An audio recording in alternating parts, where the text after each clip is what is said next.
ஏகாம்பரேஸ்வரர் கேள்விப்பட்டிருக்கீங்களா? 12 ராசிகளும் ஒரே சக்கர வடிவில் அமைய பெற்றிருக்கும் இந்த கோவில்ங்க சித்தர் சிவபீடம் என்று அழைக்கப்படும் ராசி கோவிலாக திகழ்கிறது. இது எங்கே இருக்குன்னா, திருச்சி அருகே உள்ள ஏகாம்பரேஸ்வரர் கோவில் தான்.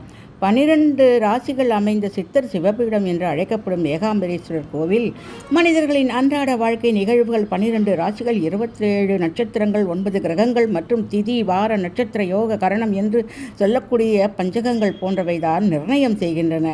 இவைகளால் ஏற்படக்கூடிய தோஷங்கள் ராசி ரீதியாகவும் நட்சத்திர ரீதியாகவும் மனிதர்களை நாம் ஏதோ ஒரு வகையில் பாதிப்பு உள்ளாகிறது. நாம் பாதிப்பில் உள்ளாகிறோம். அந்த பாதிப்பிலிருந்து விடுபட பலரும் பரிகார தலங்களை தேடி செல்கிறார்கள்.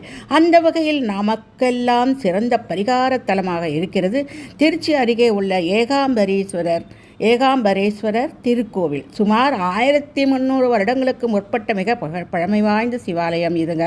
12 ராசிகளும் ஒரே சக்கர வடிவில் அமைய பெற்றிருக்கும் இந்த ராசி கோவிலாக திகழ்கிறது. இத்தல இறைவனின் பெயர் ஏகாம்பரேஸ்வரர். அம்பாளின் திருநாமம் காமாட்சியம்மன். இந்த சிவாலயத்தில் வட்ட வடிவிலான பீடம் அமைந்துள்ளது.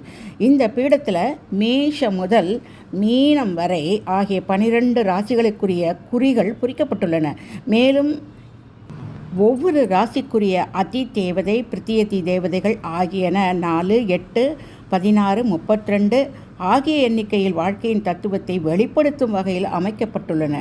இந்த பீடத்தின் மீதுதான் அனுகிரக மூர்த்தியாக ஏகாம்பரேஸ்வரரும் சாரங்கநாத சித்தர் வழிபட்ட சிவலிங்கமும் பக்தர்களுக்கு அருள் பாலிக்கின்றனர். இந்தியாவில் ஒரே இடத்தில் இதுபோன்ற சிறப்பம்சங்களுடன் கூடிய சிவாலயம் இதுதான் என்பது கூடுதல் சிறப்பாகும்.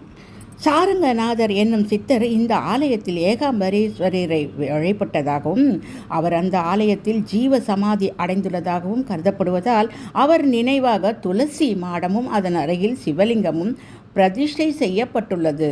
இந்த வழிபாட்டில் தமிழகத்தின் பல்வேறு பகுதிகளில் இருந்தும் வருகின்ற பக்தர்கள் தங்களது ஜாதக குறிப்பினை வைத்து எடுத்து செல்கின்றனர். ஆமாங்க, நாங்களும் வச்சுட்டு வந்திருக்கோங்க. ரொம்ப ஒரு புண்ணியத்தலமான ஒரு இது எங்கேயுமே இந்த மாதிரி கோவிலை நம்ம அங்கேயுமே பார்க்க முடியாதுங்க.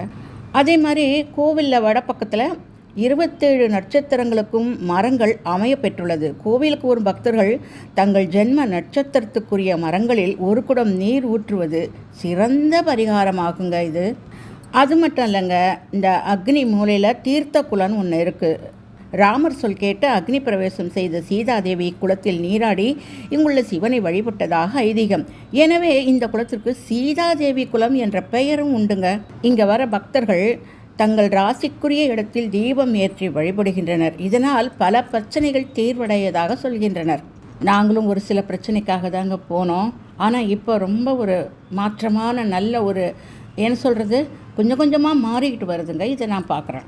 இந்த கோவிலில் தினமும் 7 மணிலேருந்து 9:30 மணி வரைக்கும் திறந்திருக்கும். மாலையில் 4:30 முதல் இரவு 7 மணி வரை திறந்திருக்கும். ஆனால் ஞாயிற்றுக்கிழமையில் மட்டும் பகல் 12 வரையிலும் இரவு 7:30 மணி வரையிலும் ஆலய தரிசனம் செய்யலாம். இவ்வளோ தூரம் வந்துட்டு பக்கத்துலேயே இந்த பரந்த மலைன்னு ஒன்று இருக்குங்க. அங்கு சப்த கண்ணீரும் வற்றாத சுனையும் இருக்கிறது. அதையும் போய் பாருங்கள். எல்லா காலத்திலும் அந்த சுனையில் நீர் இருந்து கொண்டே இருக்கும். அது மட்டும் இல்லைங்க, அங்கே சித்தர்கள் வாழ்ந்த குகைகளும் காணப்படுகின்றன. போய் பார்த்துட்டு வாங்க, ரொம்ப நல்லது. திருச்சி மாவட்டம் துறையூரிலிருந்து திருச்சி செல்லும் சாலையில் பகலவாடி என்ற ஊர் உள்ளது. அங்கே தாங்க இந்த கோவில் இருக்கிறது. நீங்கள் எல்லாரும் முடிஞ்சால் போயிட்டு வாங்க. உங்கள் பிரச்சனைகள்லாம் தீரணும் அப்படின்னு நினைக்கும்போது கட்டாயம் போயிட்டு வாங்க. வாழ்க வளமுடன்.